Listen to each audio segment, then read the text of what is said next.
Kalimatnya begini, apa yang akan terjadi dalam dunia bisnis Indonesia hingga tahun 2030? Apa jawabnya? Maka saya akan pilah dulu bagian per bagian, yaitu bagian pasar atau market dan bagian perilaku customer. Setuju ya? Kita membahas mengenai kaum milenial. Kaum milenial adalah mereka yang lahir di sekitar tahun 1981 hingga tahun 2000, di mana saat ini merupakan early adopter dari calon orang kaya. 50% manusia produktif Indonesia saat ini adalah kaum milenial ini. Dan di tahun 2030, 75% lebih angkatan kerja produktifnya adalah kaum milenial ini. Juga orang kayanya adalah kaum milenial ini. Kita overview mengenai apa yang saya sebut 3 gelombang besar bisnis di Indonesia, di mana informasi ini masih akan relevan hingga 10 tahun ke depan. Yang akan Anda hadapi dalam 10 tahun ke depan adalah 3 masalah disrupsi. 3 disrupsi besar ini telah terjadi.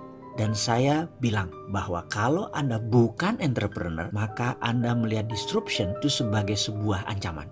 Tapi kalau Anda entrepreneur, maka inilah masa di mana kita menyebutnya the whole new world of business. Dunia baru dalam bidang bisnis. Saat ini ada peluang jutaan banyaknya. Walaupun di sisi lain ada jutaan pekerjaan tutup, ribuan bisnis baru tumbuh dan ribuan bisnis lama juga mati. Itu disruption yang baru. Apa yang di disruption saat ini? Misalnya Matahari dan Ramayana dibunuh sama Bukalapak dan Tokopedia. Travel agent dibunuh sama Traveloka. Tapi di balik itu sahabat, ada jutaan peluang yang tumbuh baru juga. Jadi kalau ada yang mati, pasti ada yang lahir baru. Anda mau bagian yang mana? Ikut bagian yang mati atau ikut bagian yang lahir? Ketika ada 50 produk bisnis industri yang dibunuh oleh milenial, maka kalau ada yang mati, sekali lagi pasti ada yang lahir. Kalau Traveloka itu bagian dari yang lahir karena muncul yang namanya online travel agent. Tapi efeknya banyak travel agent offline yang mati karena bisnis model mereka sudah tidak relevan. Kedepan saya akan ceritakan mengenai 3 disruption yang sekarang mulai banyak orang ketakutan luar biasa. 3 big giant wave di Indonesia yang mendisrupsi pasar dan mendisrupsi perilaku konsumen. Terutama perusahaan-perusahaan kayak Indofood, Astra, Mayora, Kalbe Farma yang besar-besar itu shock sekarang. Karena tiba-tiba muncul pemain yang sama sekali tidak dikenal. Tiba-tiba muncul, tiba-tiba merusak semuanya. Gojek misalnya baru 9 tahun. Ada yang tahu berapa market value-nya? Lebih dari 10 billion dolar. Kalau dirupiahkan berapa? 150 triliun. Itu uang semua, nggak ada kertasnya. Garuda, Anda tahu berapa market valuation-nya? Nggak nyampe 40 triliun. Yang satu 9 tahun, yang satu 40 tahun, bayangkan. Dan yang 40 tahun itu merangkaknya pelan-pelan. Sampai sekarang nggak nyampe tuh angka 100 triliun. Yang satu lagi eksponensial dalam 9 tahun melejit hingga lebih dari 150 triliun. Jadi perusahaan milenial itu seperti tidak ada asetnya. Sahabat, jangan bangga Anda kerja seperti di Astra, di Indofood karena pegawainya ribuan, karena gedungnya di Tamrin atau Sudirman.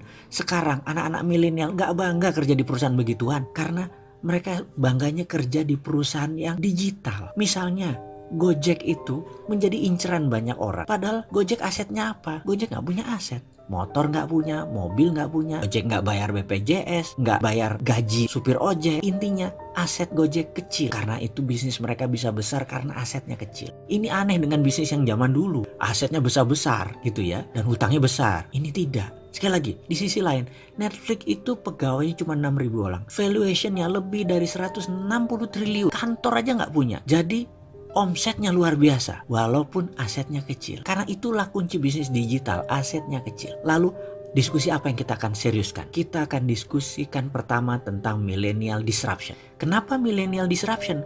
Karena cirinya sama, yaitu membunuh yang telah eksis lama. Contoh, musik rock. Sekarang saya tanya, ada nggak grup musik rock yang digawangi oleh kaum milenial? Ada nggak? Dulu ada Guns N' Roses, ada Scorpion, ada Dream Theater. Kenapa? Karena musik rock tidak disukai oleh milenial. Milenial sukanya musik apa? Musik hip hop. Ada 50 produk bisnis industri yang dibunuh milenial. Dan itu bukan kata-kata saya, tapi itu kata-kata riset. Semua ada risetnya. Jadi riset yang mengatakan musik rock dibunuh oleh milenial.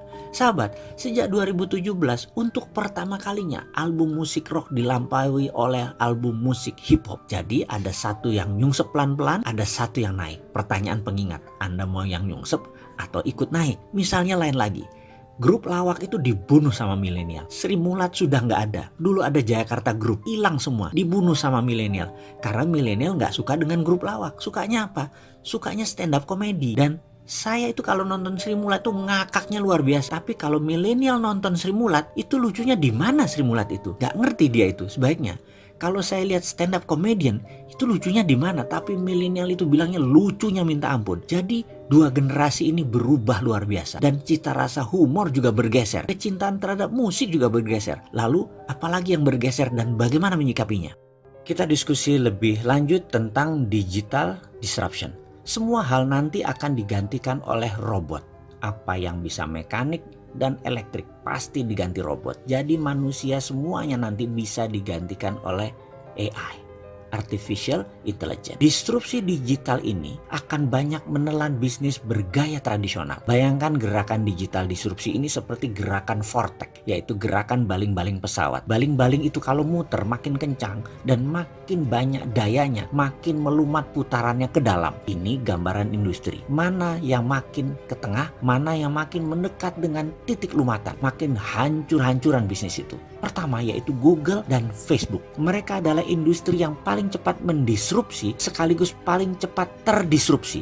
Dalam 10 tahun ke depan akan terjadi perubahan dalam dunia sosial media dan dunia search engine, di mana mungkin saja tetap Google yang memimpin, namun sudah bergeser jauh kefungsiannya dari saat ini. Kedua, media akan terdisrupsi yaitu media mainstream.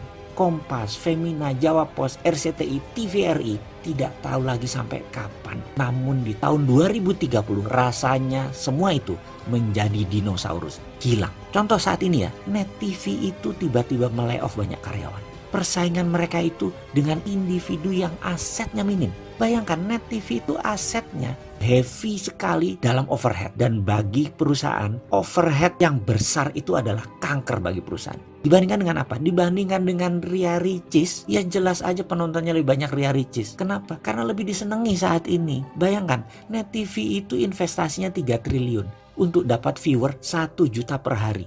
Channelnya Bosman Mardigu itu 1 juta juga viewernya per hari. Dari YouTube, IG, dan FB. Modalnya berapa? Kecil sekali. Atta Halilintar per hari itu 7 juta viewer. Deddy Corbuzier itu 6 juta viewer. Raffi dan Gigi itu 10 juta viewer per harinya. Modalnya nggak sampai semiliar. Bubrah itu semua media mainstream. Apalagi nanti waktu 5G hadir di Indonesia tahun 2020 dan 2021.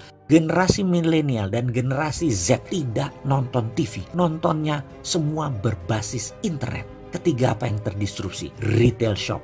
Ramayana, Matahari, departemen store serba ada akan musnah menjadi marketplace digital jualannya. Menjadi personal bisnis itu dan menjadi direct bisnis itu. Produsen langsung ke konsumen dan konsumen langsung request ke produsen. Nggak ada lagi orang tengah, nggak ada lagi pajangan, nggak ada lagi retail shop. Keempat adalah hadirnya fintech, financial technology. Barusan kita cerita kalau banyak bank akan atau sudah mengurangi kantor cabangnya. Ini akan merubah dunia perbankan, baik dari jumlah cabang, jumlah karyawan, hingga jumlah ATM. Di tahun 2030 bahkan, dibandingkan dengan saat ini, akan tinggal 20% jumlah karyawan bank, cabang bank, dan mesin ATM. Karena semua sudah menjadi mobile. Kelima, selanjutnya, apa yang terdisrupsi? Telekomunikasi. WA itu akan melibas semuanya. Telkom akan berubah landscape-nya. Kenapa? Karena mendadak komunikasi menjadi semuanya gratis. 5G nanti bisa gratis. Dan kalau Telkom mengadopsinya telat, baru 2045, Singapura sudah mengadopsinya sekarang. Maka di tahun 2021, telepon kita bisa 3. Salah satu teleponnya adalah Singtel. Karena kita nggak bisa tahan lagi udah pakai satelit. Semua wilayah Indonesia di cover dan gratis. Mampus itu Telkom. Tapi itu adalah bisnis yang terjadi bahwa telekomunikasi akan terdisrupt kalau tidak cepat-cepat melakukan perubahan game changing. Kenapa? Karena telekomunikasi merubah dari more for less jadi more for zero. Itulah yang dilakukan oleh digital company. Mereka menghasilkan more for zero. Itulah ciri digital disruption. Keenam, apa yang terdisrupsi kemudian? Edukasi. Edukasi nanti tidak akan pakai ruang kelas dan guru lagi. Apa yang dilakukan? Mereka menggunakan digital, ruang kelas tidak sebanyak sekarang lagi. kampus dan sekolahan itu tinggal separuh kebutuhan ruang kelasnya karena semua digital. Guru dan dosen tinggal separuh dibandingkan saat ini. Karena itu akan terjadi disrupsi gila-gilaan di bidang edukasi. Dan ini akan membuat shock. Kuncinya sekali lagi, dalam digital disruption, cirinya adalah kita menghasilkan layanan yang more for less. Jadi produknya 10 kali lebih bagus dari yang existing. Tapi 10 kali lebih murah dari produk yang existing juga. Kalau itu sampai terjadi, maka industri akan digoncang oleh layanan more for less dan more for zero.